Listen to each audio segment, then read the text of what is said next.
नमस्कार, IND 121 में आपका स्वागत है। मैं हूं आपके साथ नवीन पुरोहित और आज हमारे साथ चर्चा करने के लिए मौजूद हैं मध्य प्रदेश भारतीय जनता पार्टी के मीडिया प्रभारी लोकेंद्र पारासर जी। लोकेंद्र जी, आपका IND 24 में बहुत बहुत स्वागत है। धन्यवाद। जैसा कि वर्तमान समय में चूंकि मीडिया विभाग के आप मुखिया हैं, आपके पास प्रभार है, तो एक वातावरण कांग्रेस ने ये बनाया है कि भारतीय जनता पार्टी जो है वो मीडिया को प्रभावित करके जनता के समक्ष अपनी बात पहुंचाती है। तो मीडिया को कैसे प्रभाव में ले रहे हैं आप लोग? नहीं, मुझे लगता है ऐसी चर्चा करना ये पत्रकारिता का अपमान है। पत्रकारिता केवल खबर से प्रभावित होती है, बाकी किसी व्यक्ति से, व्यक्ति के कारणों से, अन्य जो कारण जिस तरफ कांग्रेस के लोग इशारा करना चाहते हैं, वो पवित्रता जो है पत्रकारिता की, उस पवित्रता को भंग करने का ये कुत्सित प्रयास है।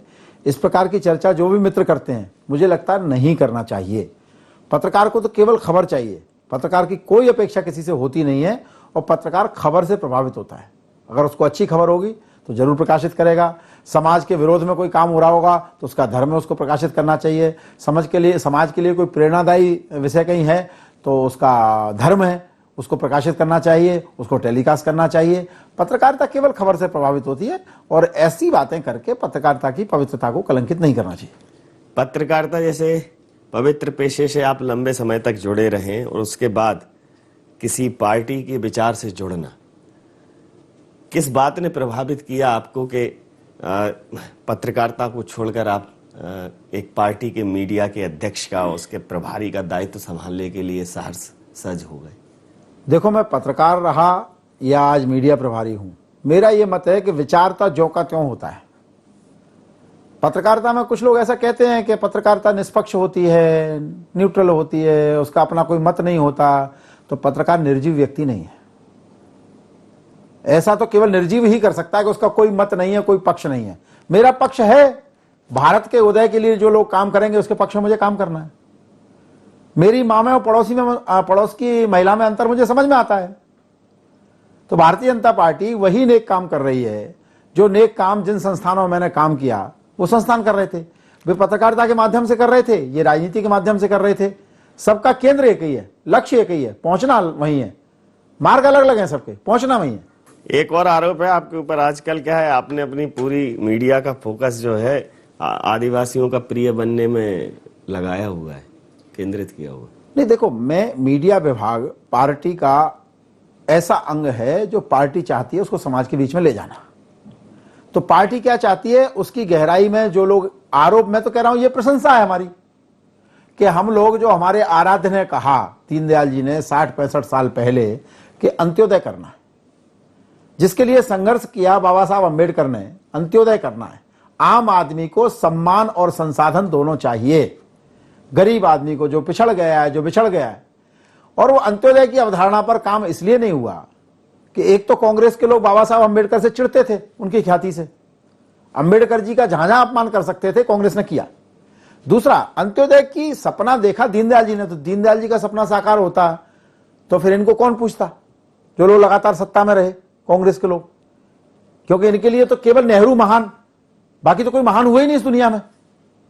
इन्होंने तो उन सारे प्रतिमानों का अपमान किया जो देश के लिए खड़े रहे, अड़े रहे, जिन्होंने अपनी जान दे दी, कुर्बानी दे दी। तो इसलिए 60-65 साल बाद जब हम सरकार में आए हैं तो अंत्योदय की बयार चल रही है। चाहे प्रधानमंत्री आवास हो, उजाला हो, उज्ज्वला हो, संबल हो, जितनी योजनाएं। क्यों है? क्योंकि प्रणेता ने कहा था, दिल में आग दबी थी और जनजाति समाज पिछड़ गया था, बिछड़ गया था, उसको आज आगे लाने की जरूरत है। चाय की चुस्कियों के बीच एक बात और बहुत संवेदनशील बात है कि आप चुस्कियों के साथ साथ सिसकियों की भी राजनीति करते हैं, समाज को बांटने की बात करते हैं। ये आरोप है कांग्रेस का। कांग्रेस कह रही है कि हिंदू मुस्लिम की राजनीति करके भारतीय जनता पार्टी सिर्फ अपना काम चलाती, बाकी उनके पास है क्या? न उन्होंने इस देश के इंफ्रास्ट्रक्चर को देखा है, न फाइनेंस को देखा है, न विदेश नीति को देखा है। आप हंस रहे हैं। नहीं, मेरा कहना यह है कि जो लोग सरकार में रहे, लगातार जो सत्ता में रहे, वही तो देखेंगे इन सब चीजों को। अब ये तो ऐसी बात हो गई कि राहुल गांधी का स्वतंत्रता आंदोलन में क्या योगदान है। अब राहुल गांधी पैदा ही नहीं हुए, ऐसे बेवजह के आरोप हम लोग नहीं लगाते। रही बात सिसकियों की, तो कांग्रेस ने जो सिसकियां दी हैं अपनी कुटिल राजनीति के कारण समाज को, उन सिसकियों को समाज नीति से रोकने का काम भारतीय जनता पार्टी कर रही है। समाज में सब साथ चलें, सब बराबरी से हों, सबको सम्मान मिले, सबको संसाधन मिले, इस रास्ते पर जब हम चल रहे हैं तो कांग्रेस की चूलें हिल रही हैं। कांग्रेस ने क्या किया? Divide and rule. ये तो अंग्रेजों से खतरनाक लोग हैं। उन्होंने देश पर राज करने के लिए जिस तरह से समाज को बांटा, उस नीति को और आगे बढ़ाया कांग्रेस ने। आप मुझे बताइए, हिंदू मुस्लिम का आरोप हमारे ऊपर लगाते हैं, आपने किस मुस्लिम प्रतिमान को खड़ा किया इस देश में? हमने खड़ा किया अब्दुल कलाम को। उन्होंने देश के लिए किया, देश ने उनको दिया। अटल बिहारी वाजपेयी ने उनको राष्ट्रपति बनाया इस देश का। कांग्रेस ने क्या किया? कांग्रेस ही बताएं कि आज दंगों की चर्चा क्यों नहीं होती? कहीं भागलपुर, कहीं बुलंदशहर, कहीं मेरठ, कहीं चेन्नई, कहीं कोलकाता, हर जगह दंगे हिंदू मुस्लिम। क्यों? बांट के राजनीति करना, भय दिखाना अल्पसंख्यक समाज को कि तुमको मार डालेंगे लोग, हमको वोट दो तो ही जिंदा रहोगे। ये सारे चर्चाएं बंद हो गई है देश में। कहां दंगे हो रहे हैं? कांग्रेस के समय यही चर्चा होती थी। स्टेशन पर कोई लावारिस वस्तु मिले तो सावधान रहना, हाथ ना लगाएं, पुलिस को बताएं, बम हो सकता है। पिछले 4-5 साल से ये उद्घोषणा बंद हो गई है। ये दर्द है कांग्रेस को। कांग्रेस की बांटने की राजनीति बंद कर दी हमने। जैसा आप कह रहे हैं कांग्रेस के बांटने की राजनीति बंद कर दी, अगर अभी वर्तमान समय में देखा जाए तो एक और असमंजस की स्थिति है। कांग्रेस आरोप आप पर लगा रही है, आप कांग्रेस पर लगा रहे हो। मध्य प्रदेश में पंचायत के चुनाव होने वाले थे, ओबीसी के आरक्षण को खत्म करने की बात माननीय उच्चतम न्यायालय ने कह दी। अब आप कह रहे हो ये कांग्रेस के कारण हुआ है और कांग्रेस कह रही है आपकी मंशा ही नहीं है देने की। नहीं नवीन जी, आप बहुत विद्वान पत्रकार हैं, आप सिलसिलेवार उसको समझिए। चुनाव में जो परिसीमन और अन्य जो काम हुए कांग्रेस सरकार के समय, कमलनाथ जी की सरकार के समय, कानूनी प्रावधान है, अगर समयावधि में उसको लागू नहीं किया जाएगा तो निरस्त हो जाएगा। परिसीमन निरस्त हो गया। ठीक, जिला पंचायत का परिसीमन उस समय आरक्षण कांग्रेस की सरकार नहीं कर पाई थी, वो एक काम बाकी था। भारतीय जनता पार्टी ने लोकतांत्रिक मूल्यों को प्रवाहित व्यवस्थित होते रहे, इसलिए पंचायत के चुनाव शीघ्र हो जाए, जल्दी हो जाए। कोविड अब समाप्त हो गया है, अब कोई कारण नहीं है चुनाव रोकने का। अब वो परिसीमन जो व्यवस्था कांग्रेस ने की थी आरक्षण की, वो स्वतः ही निरस्त हो गई। अब चुनाव कराने हैं तो क्या करना है? 2014 का हमारे पास मॉडल है, उसमें चुनाव कराएंगे। ठीक, सरकार ने सिफारिश की, बात की। जिला पंचायत के आरक्षण नहीं हुए थे, उन आरक्षणों की प्रक्रिया प्रारंभ कर दी। जिला पंचायत कम संख्या में होती है, जल्दी काम हो जाता है। दोनों विषय चुनाव आयोग को गए, चुनाव आयोग ने उस पर निर्णय लिया। भारतीय जनता पार्टी चुनाव नहीं कराती, सरकार भी चुनाव नहीं कराती। ये चुनाव आयोग कानून सम्मत जो निर्णय उसने लिया। अब कांग्रेस को क्या समस्या थी पंचायत चुनाव से? कांग्रेस क्यों गई पंचायत चुनाव के विरोध में? कांग्रेस का हिडन एजेंडा है ये कि पिछड़ा वर्ग समाज को नीचा कैसे दिखाना है। कांग्रेस की तरफ से स्पष्टीकरण आया कि नहीं, हम विरोध में नहीं, अब तो वो सफाई देते फिर रहे हैं, मैया मैंने ही माखन खायो। इसका दूसरा अर्थ है मैया मैंने ही माखन खायो। वो कांग्रेस अब सफाई देती फिर रही है। कांग्रेस का पिछड़ा वर्ग के विरोध में एक बड़ा षड्यंत्र है, सुनियोजित चल रहा है। 27% आरक्षण देंगे नौकरियों में, लोकसभा चुनाव से पहले घोषणा कर दी। सब जानते हैं कमलनाथ जी कांग्रेस की चाल को। लोकसभा में प्रतिशत नहीं मिला, षड्यंत्र कर दिया, रिट लग गई उसके खिलाफ। एक वकील नहीं गया कोर्ट में खड़ा होने कांग्रेस की तरफ से। और कितना बड़ा ब्लंडर, कितना बड़ा अपराध कि आपने किसी समाज की जनसंख्या आधी कर दी ऑन रिकॉर्ड। आप कह रहे हो 27% ओबीसी है प्रदेश में, तो 27% ओबीसी होगा तो 100% आरक्षण किसी को मिलता है क्या? योजनाबद्ध धोखा है। और इस बार भी जो षड्यंत्र किया उसका हिडन एजेंडा यही था कि ओबीसी के लिए जो सीटें आरक्षित है उन पर चुनाव नहीं हो पाए। ये उनके वो कहते हैं ना नेता, पीठ पे वार करके कहते हैं छाती में चाकू घोंप दिया। तो ये जो पीठ पे जाके छाती में चाकू घोंपने का ओबीसी के लिए जो काम किया वो कांग्रेस ने किया है। जी, आप ओबीसी पर धोखा देने का आरोप कांग्रेस पर ही लगा रहे हो, आप जनजाति समाज को बांटने का आरोप भी कांग्रेस पर लगा रहे हो, और कांग्रेस कह रही है कि आप जनजाति समाज के लिए कर क्या रहे हो? बस केवल एक स्टेशन का नाम बदल देने से, एक प्रतिमा भर स्थापित कर देने से, माल्यार्पण अर्पण कर देने से हो जाएगा क्या? कांग्रेस को पता नहीं है ना, चित्र से चरित्र का निर्माण होता है। ये इस चीज को समझने के लिए गहराई चाहिए ना।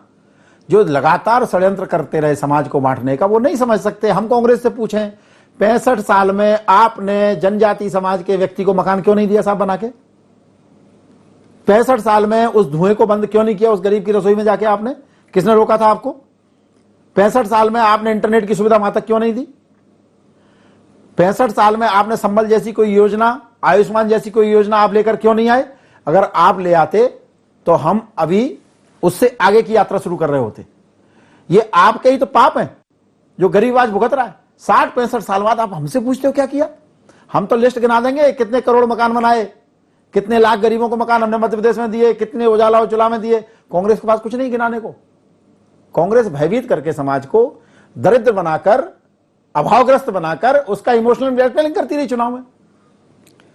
एक और आरोप है आपके ऊपर कि अयोध्या और बाबा विश्वनाथ कॉरिडोर, इन सब चीजों को जो है बड़ा राजनीतिक प्रपंच करके, इनका प्रचार प्रसार करके, और आप उसका राजनीतिक लाभ लेना चाहते हैं। कांग्रेस कहती है वो भी धर्म में विश्वास करते हैं, आस्था है उनकी भी, लेकिन वो इस तरह से प्रचारित प्रसारित नहीं करते हैं।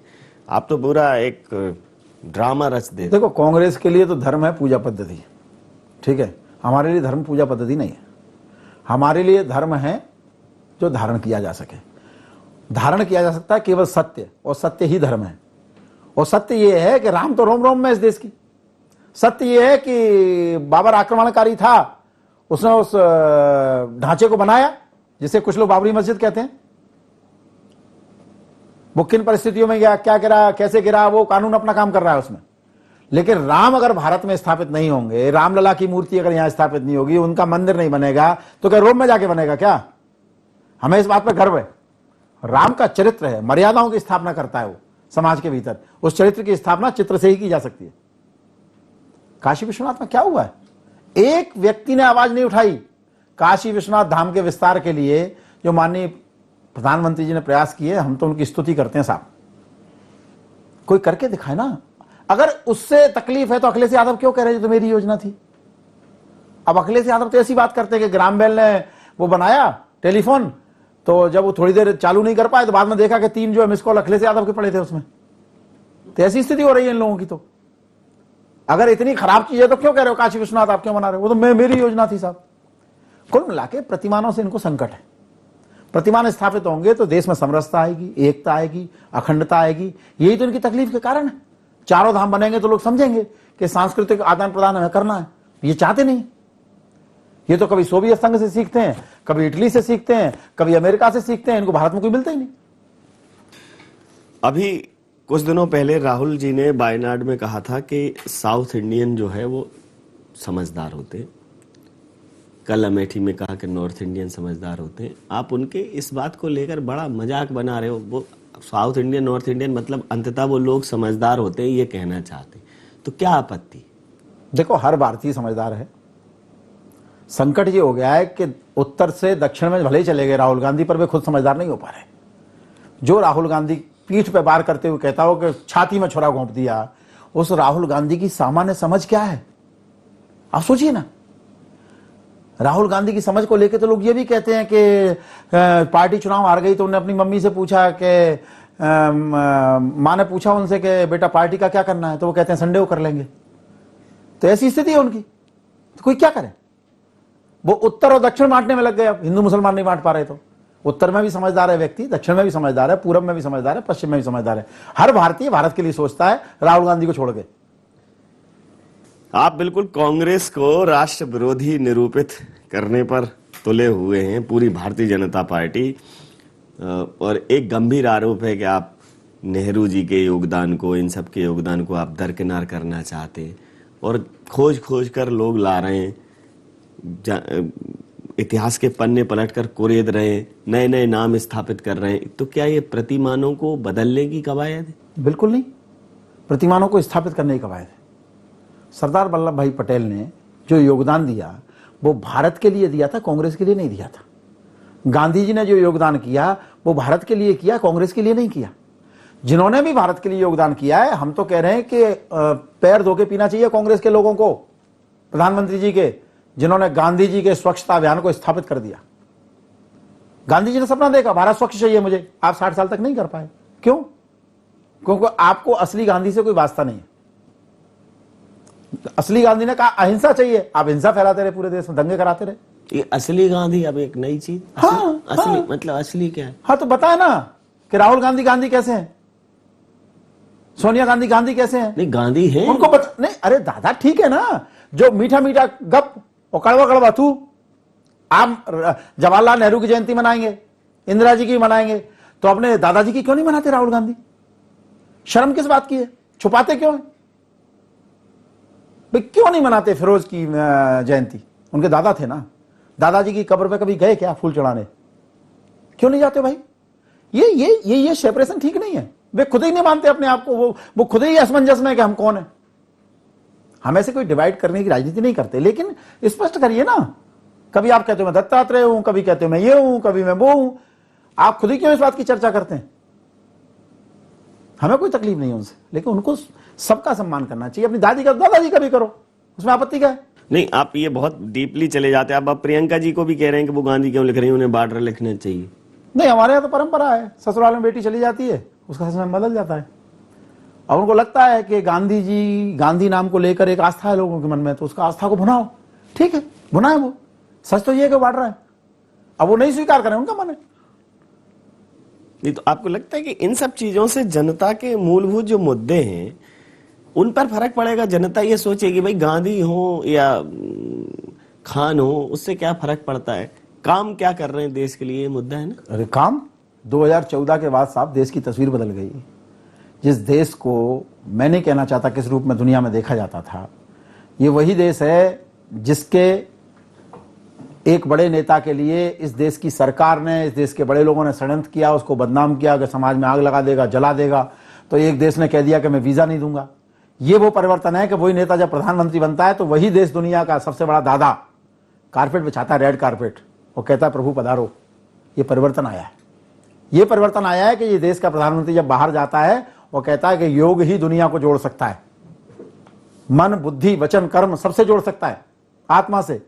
दुनिया के 193 से ज्यादा देश कहते हैं कि नहीं, योग दिवस होना चाहिए स्थापित। संयुक्त राष्ट्र संघ तय करता है, उसमें मुस्लिम देश भी शामिल है। तो कौन कर रहा है जोड़ने का काम?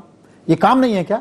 देश में हाईवेज कितने बन गए, देश में नदी जोड़ों की परियोजना शुरू हो रही है, देश में जो है रेलों का विकास हो रहा है, देश में आयुष्मान कार्ड से लगभग 2 करोड़ लोग अपने इलाज करा रहे हैं। कि क्या नहीं हो रहा है इस देश में? विकास भी करना है और प्रतिमान भी स्थापित करना है। देखो, जो लोग अपने इतिहास को भूल जाते हैं ना, वो अपनी औलाद के पैरों तले रौंदे जाते हैं।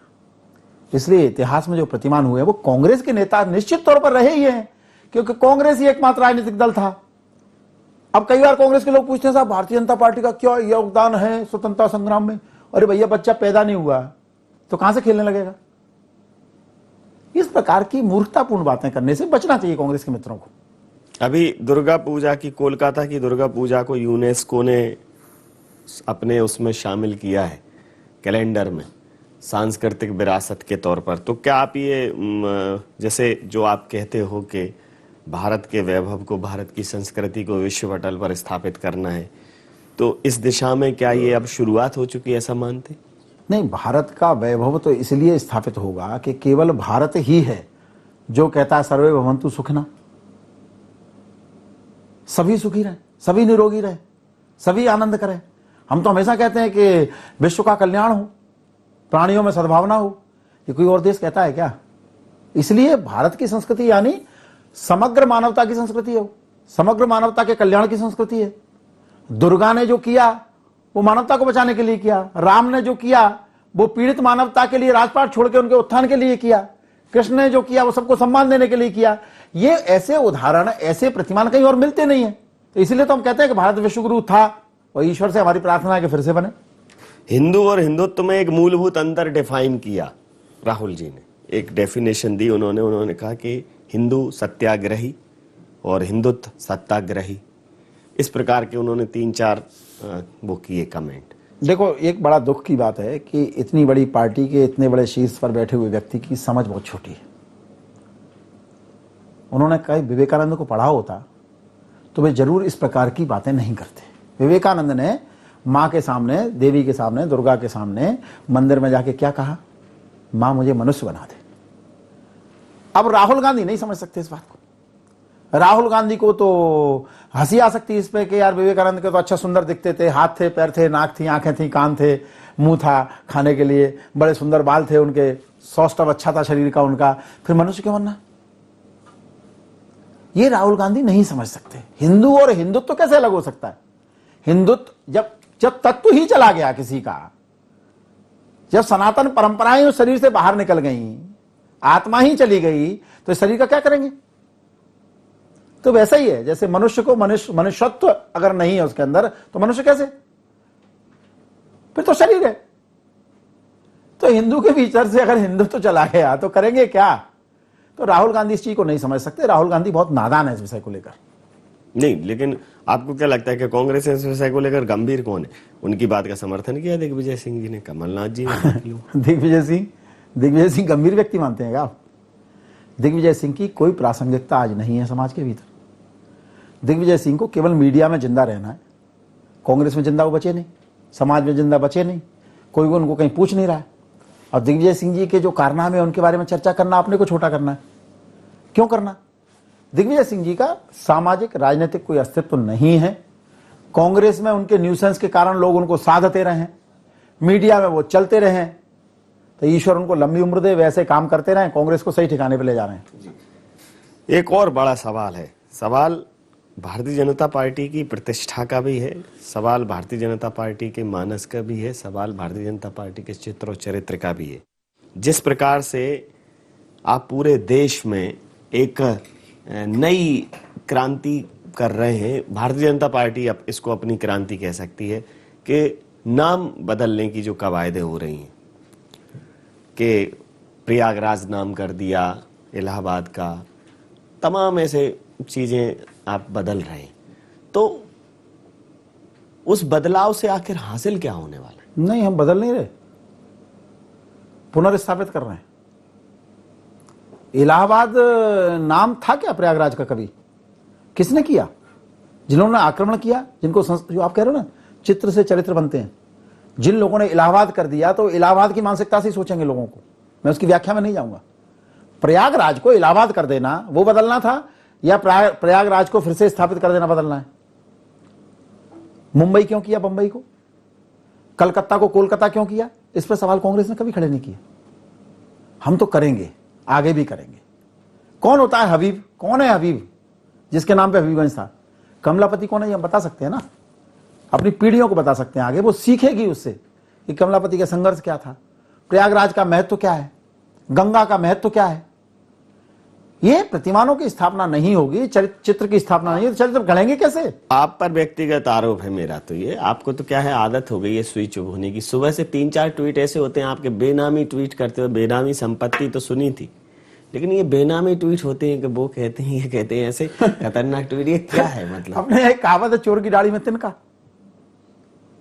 भाई जो चोर है वो समझे, मेरी अपनी मर्यादा है, मैं क्यों किसी का नाम लूं। लेकिन जो चोरी करेगा वो घबराएगा, परेशान होगा। तो राजनीति में इतनी शुचिता तो सबको रखना चाहिए कि सीधा आक्रमण क्यों करना। भाई जिसका विषय वो समझ जाएगा, जिनको समझना है वो समझ जाएंगे, वो बिलबिलाते हैं, हमारा काम हो गया। राजनीति में कोई तो मर्यादा, कोई तो डिस्टेंस, कोई तो दूरी बना के रखना चाहिए। एक और महत्वपूर्ण सवाल समय के अंतिम चरण में, जैसे आज नानावटी जी चले गए इस दुनिया से, अब हम तो लिखेंगे कि नानावटी जी को कमलनाथ जी ने श्रद्धांजलि दी कि नहीं दी। अब इसमें कमलनाथ जी परेशान होते तो होए, मैंने तो कुछ नहीं कहा। आपने कुछ नहीं कहा, तब इतना कहते हैं। ईश्वर करे आप कुछ ना कहें। मैं जो मूल सवाल पर आता हूं, जो निश्चित रूप से अभी भी इस प्रदेश की रगों में दौड़ रहा है। हो सकता है कि वो 2022 में यक्ष प्रश्न बनकर खड़ा हो। वो प्रश्न ये, हालांकि वो 2 बार अग्नि परीक्षा के दौर से गुजर चुके हैं। जब ज्योतिरादित्य सिंधिया जी और उनके समर्थक आए तो पहले ये हुआ कि भारतीय जनता पार्टी दूध में मक्खी की तरह निकाल देगी। 29 विधानसभा के उपचुनावों में स्पष्ट हुआ, जनता ने उन्हें हाथों हाथ लिया, आपने भी उन्हें मौका दिया। फिर अभी ये 4 उपचुनाव हुए, उसमें भी आपको रिस्पॉन्स मिला। पंचायत चुनाव में जो भी रिस्पॉन्स मिलता, लेकिन वो संशय में चला गया। 2022 में सिंधिया जी तूफानी दौरे कर रहे हैं। सिंधिया जी जिस प्रकार से स्वयं खुद कह रहे हैं कि वो एक बड़े लंबे समय तक एक गलत मार्ग पर थे, और अभी उन्होंने चंबल में, ग्वालियर अंचल में, मध्य प्रदेश के लिए हवाई व्यवस्थाओं की सुगमता की तमाम सारी कवायदें की। उनकी रफ्तार देखने लायक है। तो क्या इस रफ्तार को और गति मिलेगी, या जैसा कांग्रेस कहती है कि गति और दुर्गति कि भारतीय जनता पार्टी पहले गति देती है, बाद में दुर्गति तक पहुंचा देती है? देखो साहब, दो नजरिए देखने के। कांच के गिलास में पानी भरा है आधा, हमको दिखता है आधा पानी भरा है, कांग्रेस को दिखता है आधा पानी खाली है। नजरिया है।